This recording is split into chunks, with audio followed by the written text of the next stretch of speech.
Most people they do staking even after they see the fruits and the tomatoes are already falling.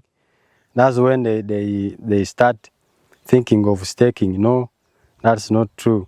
Staking, we always stake when you see the first flower.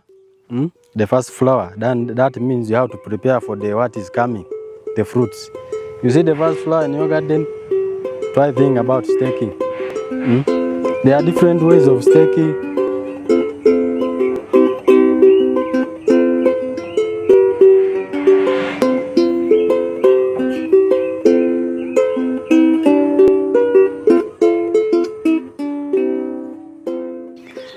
Now we see you have planted and now we are watering and we have mulched. Tomatoes are moving, always move around.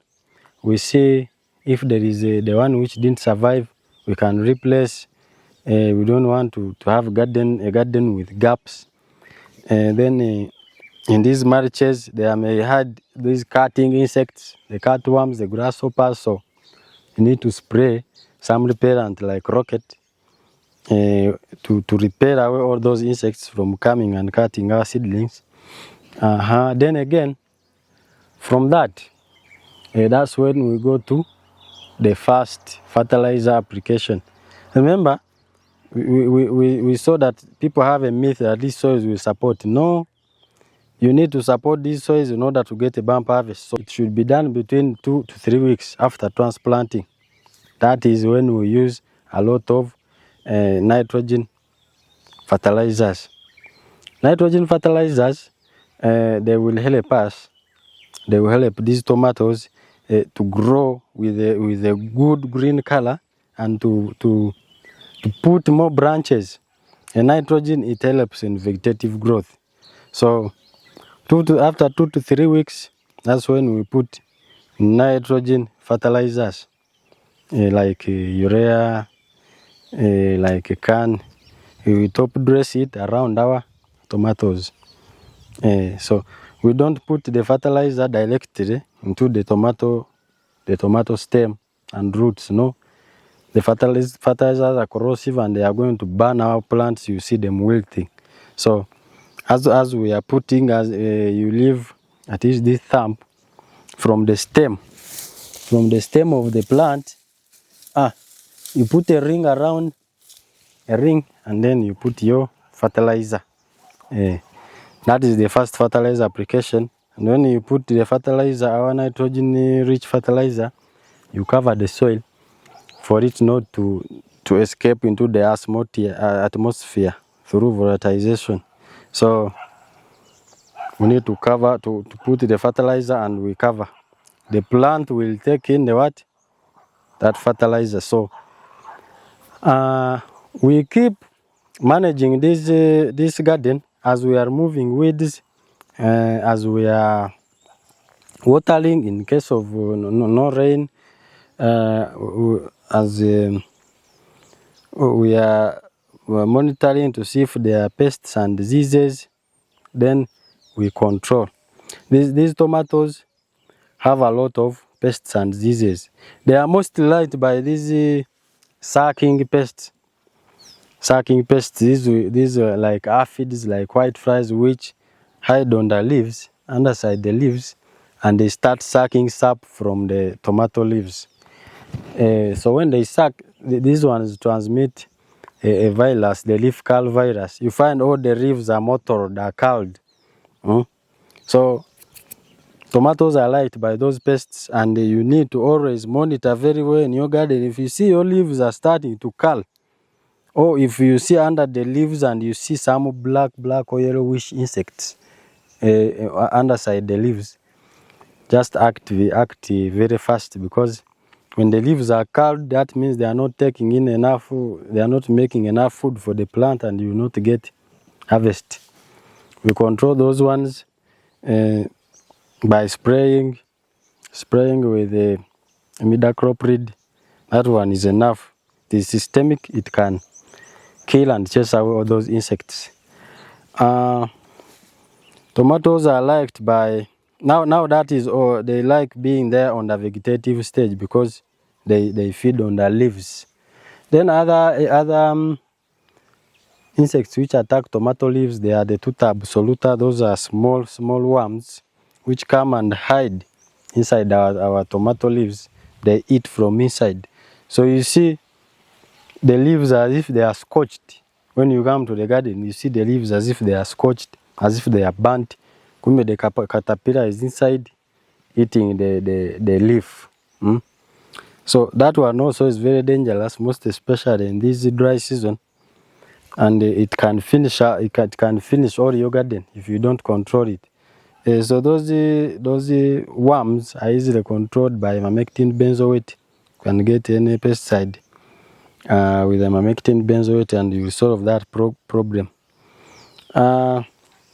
We are monitoring and we are caring for pests and diseases now. You've been in your garden and you see blight, like late blight or early blight. Those ones where you see like on the leaves, yellowing of some parts of the leaves. You see like this part is yellow, and then some big spot-like patches.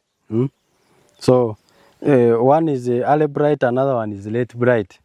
So this one is like attacking tomatoes, and you have to control them.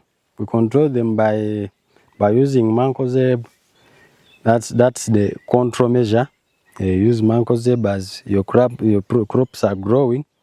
That one will be as a control measure.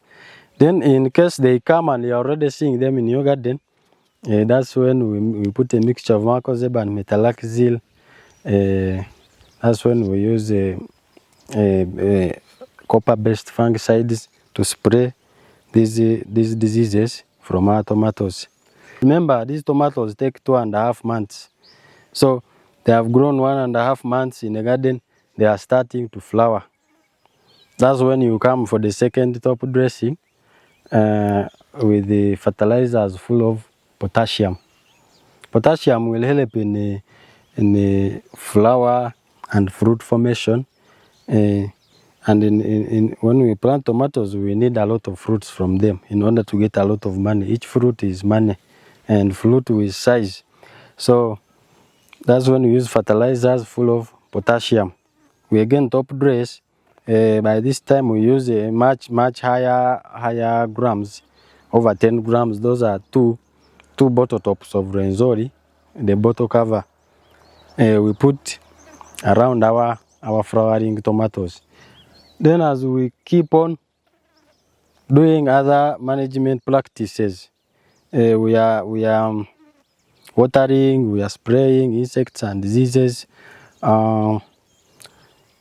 Another thing, after putting the fertilizer, then as our tomatoes start flowering and preparing to set the fruits, we need to come down here. As you can see this one, we pruned.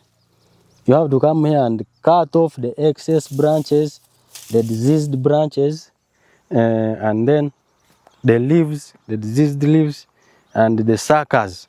There are some branches which will come here between the leaves, between the leaves, and they grow. You see it is very healthy but very soft. That one cannot give you a fruit. So we trim, you trim all of them. So you will have help this tomato to push all the nutrients now up and focus on flowers and fruit formation. Yeah. So you do that, you do pruning. All those are managerial practices which will help us get a lot of tomatoes. They are flowering still. We do what we call we support these leaves, this vegetative growth.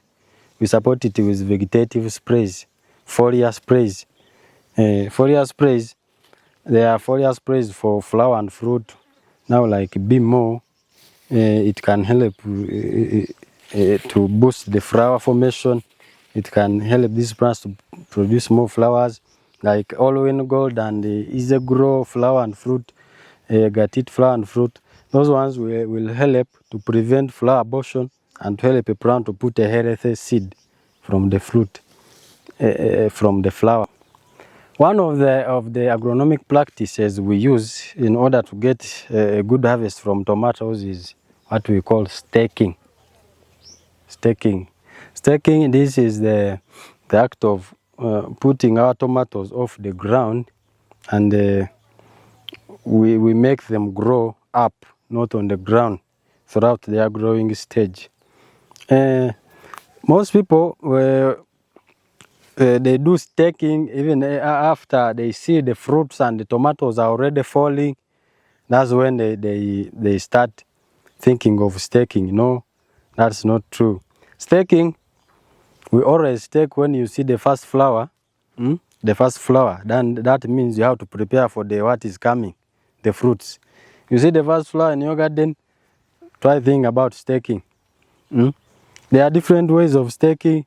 There is double staking, there is X staking.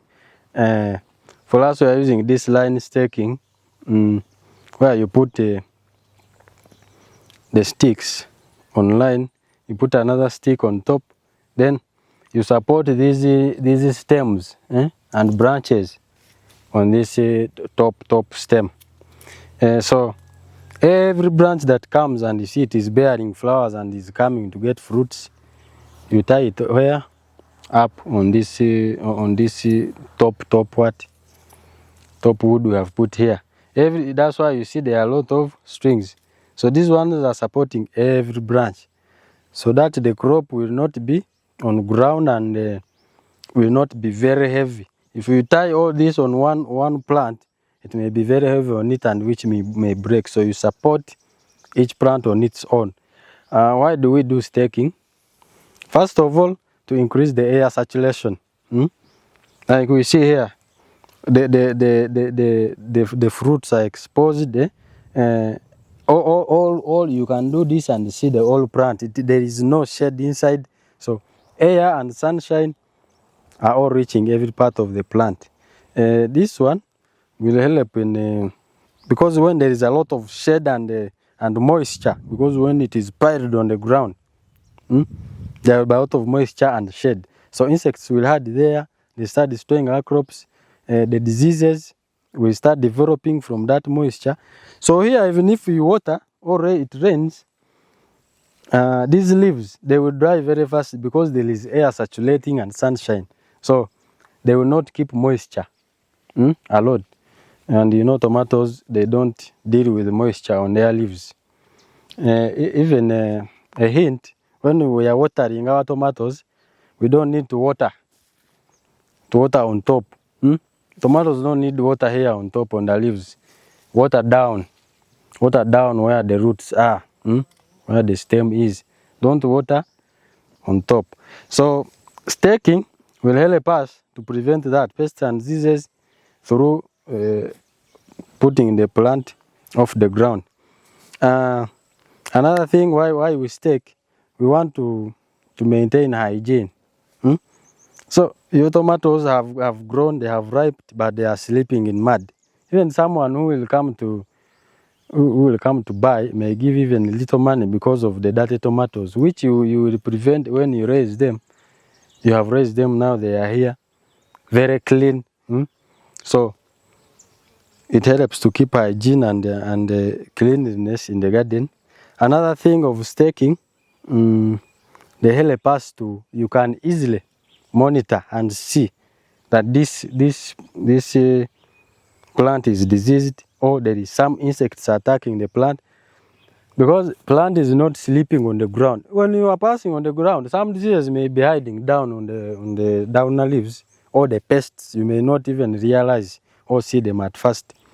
But when you have staked, the crop is standing, you can easily see. When you're moving around your garden, you see that this leaf is affected. You see that this tomato, there is some boller inside. You can easily tell, and then you act accordingly. Another thing, the staking helps us in management. Weeding helps us when you are spraying. You are able to spray the whole crop, every part. Compared to the crops, to the tomatoes which you leave down on ground. As you're spraying, you may spray only on top. So these parts which are down, they may not get the medicine, and which may not fight what you are spraying for. So help us in managing as we are weeding, as we are spraying, as we are watering. We are not watering on the leaves. We are watering down on the roots, where the roots are. So all those and more, they are the uses of staking. And that's why you see we staked ours here, and they have given us some good fruit count. Thanks for watching me.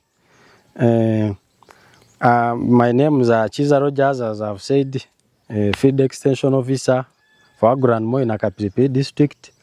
Today we are here on tomato growing, and I hope you have learned something that will help you in the nearby future. Please, for more guidance, for more help, or for questions, don't forget to contact us on our social media platforms. That is on YouTube, we are on Facebook, we are on LinkedIn, we are on X. So don't forget to contact us on our social media platforms at Agranmo. We shall be able to help you in time.